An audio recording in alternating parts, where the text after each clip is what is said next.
This is the story of a Bronx woman who married 10 men over 11 years, never divorced a single one, and at her peak carried 8 active marriages at the same time, all within the New York metropolitan area.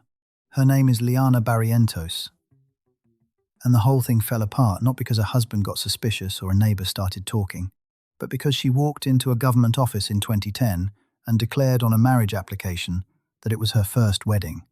It was her 10th. From November of 1999 through March of 2010, Barrientos ran one of the most brazen marriage fraud operations in modern American history, using her real name, her real social security number, and a different town clerk's office each time.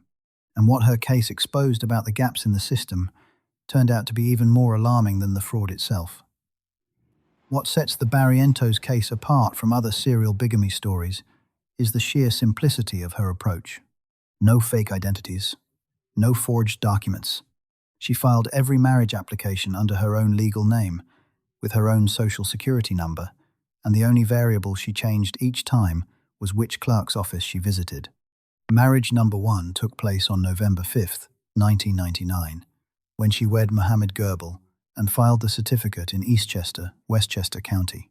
2 years passed before she married Ahmed Alam in Rye, also Westchester County, on November 8 of 2001.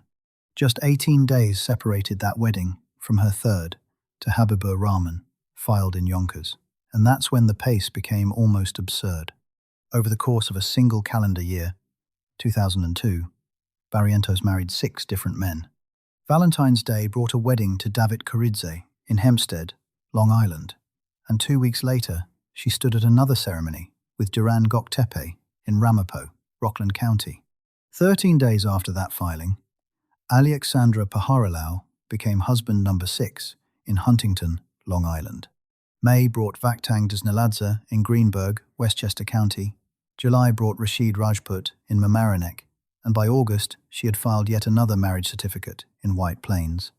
6 weddings in roughly 7 months, which works out to about 1 every 5 to 7 weeks, all within driving distance of each other, all under her real name. Geography made the whole thing possible. Eastchester, Rye, Yonkers, Hempstead, Ramapo, Huntington, Greenburgh, Mamaroneck, White Plains, these are all separate municipal jurisdictions spread across Westchester County, Long Island, and Rockland County. Back in the early 2000s, local clerks operated without any centralized database to cross-reference marriage records between towns. Each office could only see what had been filed with them directly, which meant that as far as any individual clerk could tell, Liana Barrientos was a first-time bride. Minor spelling variations on the applications added another layer of confusion. Some read Liana Cristina Barrientos, others listed Liana K. Barrientos, and at least one used the spelling Liana Cristina Barrientes. Small differences, but enough to muddy any search that might eventually happen. After a long gap of 8 years, she filed her 10th and final marriage on March 4, 2010, to Saleh Keita, this time in the Bronx, and on the application she checked the box declaring it her first and only marriage. That single lie on that single form brought the entire decade-long operation crashing down. 10 marriages to men she never planned to build a life with.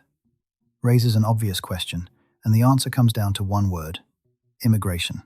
Prosecutors established that 7 of the 10 husbands filed for legal immigration status in the United States shortly after their weddings. Every one of them held foreign citizenship, with the grooms originating from Egypt, Bangladesh, the Republic of Georgia, Turkey, the Czech Republic, Pakistan, and Mali. The Department of Homeland Security flagged several of those countries as high risk. The mechanics were straightforward. Barrientos would marry a foreign national. That marriage gave the husband legal grounds to apply for a green card, and in return, Barrientos collected a cash payment. One confirmed figure exists in the public record, approximately $2,000 from her 7th husband, Vakhtang Dzneladze, a Georgian national. Dzneladze leveraged the marriage to obtain permanent residency, then full U.S. naturalization by 2006, and he divorced Barrientos 3 months after receiving his citizenship. Similar arrangements likely existed with the other husbands, but the Dzneladze payment remains the only specific dollar amount that prosecutors confirmed publicly. On its own, this already constituted a serious federal fraud case, but one detail pushed the story into national security territory. Husband number 8, Rashid Rajput, a Pakistani national, ended up deported from the United States in 2006 following an investigation by the Joint Terrorism Task Force, the multi-agency counter-terrorism unit, into what officials described as threatening statements toward the United States.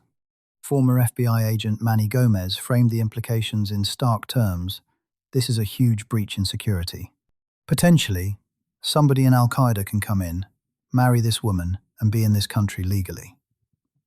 That single connection transformed the Barrientos case from a story about marriage fraud into something much heavier. The loophole she exploited, sham marriages filed across jurisdictions with zero centralized oversight, wasn't just a path to green cards. It represented a genuine vulnerability in national security, one that had been sitting wide open for years. For over a decade, the system never flagged her. Not the clerks, not immigration officials, not law enforcement. None of the institutions designed to catch exactly this kind of fraud managed to detect a woman using her own name and social security number across 10 separate filings. Everything unraveled because of that 10th marriage license, filed in the Bronx in 2010, where Barrientos declared it was her first. The Department of Homeland Security's Investigation Division caught the discrepancy, pulled her records, and the full scope of the scheme spilled into view. DHS referred the case to the Bronx County District Attorney's Office, and Barrientos was arrested in November of 2014. Her arraignment came on April 10, 2015, at Bronx Supreme Court before Justice Stephen Barrett, where she pleaded not guilty and walked out without bail. And then something happened that almost defies belief. On the very same day as her arraignment, Barrientos and a 19-year-old relative named Tracy Barrientos were rearrested for jumping a subway turnstile at the 149th Street and Grand Concourse station. She had just stood before a judge on felony charges for a decade-long fraud scheme, left the courthouse, and immediately committed another offense. A MetroCard-level crime, sure, but the timing told you everything about how seriously she took the situation. More trouble followed on May 18, 2015, when she failed to appear in court. A bench warrant went out for her arrest. She showed up the next day and claimed confusion about the dates, but Justice Barrett responded by setting bail at $10,000. Assistant District Attorney Jessica Lupo handled the prosecution. On the defense side, attorney Christopher Wright told the New York Daily News that his client wants to move on with her life. By the summer of 2016, Barrientos accepted a plea deal and entered a guilty plea to a single felony count of offering a false instrument for filing, the charge tied specifically to lying on that 10th marriage application, where she claimed it was her first. Her sentence landed at 12 to 18 months of outpatient drug rehabilitation. No prison time. Not a single day behind bars for a fraud scheme that spanned more than a decade and involved 10 marriages, 7 immigration applications, and a husband who drew the attention of a counter-terrorism task force. Justice Barrett addressed her directly at sentencing. No second chances. Every day you have to be on guard and do your best. And here is the detail that lingers longest. At the time of her sentencing, Barrientos remained legally married to 4 of the 10 men. Across more than 15 years and 10 weddings, she had never obtained a single divorce from any of them. After the case wrapped up, reports placed her living in the Bronx with a boyfriend who was not any of the 10 husbands. No public reporting of any substance has surfaced about Barrientos since 2017. The Barrientos story stands on its own, but it also fits within a much wider and stranger history of serial bigamy stretching back more than a century. The Guinness World Record for most bigamous marriages belongs to Giovanni Vigliotto, a man who claimed 105 marriages to different women between 1949 and 1981. Scattered across 27 US states and 14 countries, nobody ever confirmed his real identity. Prosecutors argued he was Fred Jipp, born April 3, 1936, in New York City, while he insisted his name was Nikolai Peroskov, born in Syracuse, Sicily. In 1929, over 50 aliases surfaced during the investigation. His approach stayed remarkably consistent. Vigliotto met women at flea markets, proposed fast, and convinced them to sell their homes and pack their belongings into a moving truck. Then he drove away with everything they owned and never came back, selling the stolen goods at flea markets in other states. One victim brought him down using his own pattern against him. Sharon Clark, an Indiana flea market manager, reasoned that since she met Vigliotto at a flea market, other flea markets would be the place to look for him. She tracked him to Florida, where he was selling her furniture. His trial in Maricopa County Superior Court in Phoenix became something of a spectacle. Vigliotto drew a chart from memory, listing 50 aliases and 105 wives, and the courtroom filled daily with spectators, mostly women, arriving at 7 in the morning for hearings that started at 10. 24 minutes of deliberation gave the jury enough time to convict him on all 34 counts. His combined sentence came to 28 years for fraud, plus 6 years for bigamy, with a fine of $336,000, and he died at Arizona State Prison in February of 1991 from a brain hemorrhage at age 61. Vigliotto once put it this way: "I don't recall half a dozen times when I had to ask anyone to marry me. It was always the women who popped the question." Among female serial bigamists, Jill Coit stands out for the violence that eventually followed her marriages. Between 1961 and 1992, Coit married 11 times to 9 different men, operating under at least 15 aliases while carrying 3 social security cards and 4 birth certificates. Her second husband, William Clark Coit Jr., was shot dead in March of 1972, just 3 weeks before their divorce would have been finalized, and Jill was suspected but never charged. That killing remains officially unsolved. All of which brings us back to the Bronx and to Liana Barrientos. Her case carries no body count like Jill Coit's. The numbers don't reach anywhere near Giovanni Vigliotto's claimed 105 wives, and it lacks the century-old mystery that surrounds Teresa Vaughn's supposed 62 husbands. What the Barrientos case does carry is something harder to shake. A woman used her real name and her real social security number to marry 10 men across the same metropolitan area over the span of 11 years, all to facilitate immigration fraud, and at least one of those husbands later drew the attention of a counter-terrorism task force. When everything came out, she received no prison time. Liana Barrientos never needed fake identities or elaborate cover stories. Driving to a different town clerk's office each time was enough. And for more than a decade, that simple trick worked perfectly, because nobody in the system was checking. If this story stayed with you, consider subscribing to the channel. We cover real history, real people, and the mysteries they left behind every single week.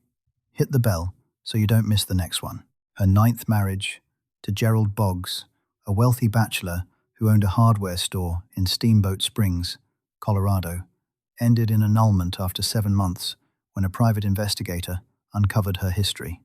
But the story didn't end with the annulment. On October 22, 1993, Coit and her boyfriend Michael Backus broke into Boggs's home, stunned him with a stun gun, beat him with a shovel, and shot him 3 times with a .225 caliber pistol. Her own son turned her in to police. A conviction for first-degree murder and conspiracy came down on March 18, 1995, carrying a sentence of life without parole plus 47 years, along with a $1 million fine. Coit now sits in the Denver Women's Correctional Facility, where she reportedly tried to recruit foreign nationals into sham marriages through internet postings that read, "Want U.S. citizenship? Marry an inmate." And then there is the legend of Teresa Vaughan. The first edition of the Guinness Book of Records in 1955 recorded that Vaughan appeared in Sheffield, England, caught on December 19, 1922, at age 24, and confessed to 61 marriages over 5 years across 50 cities in England, Germany, and South Africa, without ever divorcing a single husband. She allegedly received an 18-month sentence.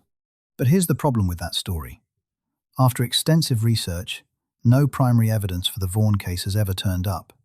No original 1922 newspaper article has been located in any archive. No names of husbands, judges, or prosecutors have ever been cited anywhere. No photographs exist.